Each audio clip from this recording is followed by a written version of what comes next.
ایک تاجر اپنی محنت سے کامیاب ہوا اور ایک بہت بڑے ادارے کا مالک بن گیا۔ جب وہ بوڑھا ہو گیا تو اس نے ادارے کے ڈائریکٹروں میں سے کسی کو اپنا کام سونپنے کی دلچسپ ترکیب نکالی۔ اس نے ادارے کے تمام ڈائریکٹروں کا اجلاس طلب کیا اور کہا، میری صحت مجھے زیادہ دیر تک اپنی ذمہ داریاں نبھانے کی اجازت نہیں دیتی، اس لیے میں آپ میں سے ایک کو ذمہ داریاں سونپنا چاہتا ہوں۔ میں اب سب کو ایک بیج دوں گا، اسے بونے کے 1 سال بعد آپ اس کی صورتحال سے مطلع کریں گے، جس کی بنیاد پر میں اپنی ذمہ داریاں سونپنے کا فیصلہ کروں گا۔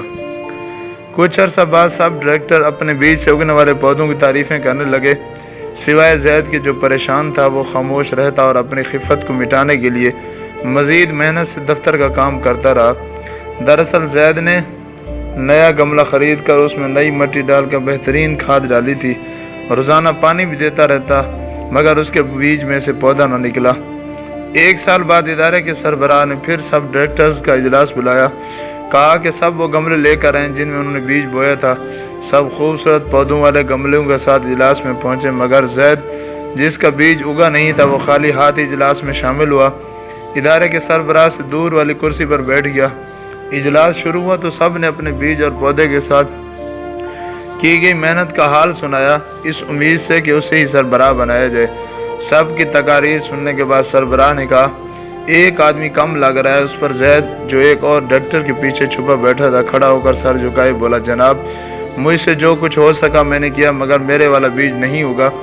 اس پر کچھ ساتھی ہنسے اور کچھ نے زید کے ساتھ ہمدردی کا اظہار کیا۔ چائے کے بعد ادارے کے سربراہ نے اعلان کیا کہ اس کے بعد زید ادارے کا سربراہ ہوگا۔ اس پر کئی حاضرین مجلس کی حیران سے چیخ نکل گئی۔ ادارے کے سربراہ نے کہا، اس ادارے کو میں نے بہت محنت دیانتداری سے اس مقام پر پہنچایا اور میرے بعد بھی ایسا ہی آدمی ہونا چاہیے، اور وہ زید ہے جو محنت ہونے کے ساتھ دیانتدار بھی ہے۔ میں نے آپ سب کو ابلے ہوئے بیج دیے تھے جو اگ نہیں سکتے، سوائے زید کے آپ سب نے بیج تبدیل کر دیے۔ اے بندے مت بھول کہ جب کوئی نہیں دیکھ رہا ہوتا تو پیدا کرنے والا دیکھ رہا ہوتا ہے، اس لیے دیانت کا دامن نہ چھوڑ۔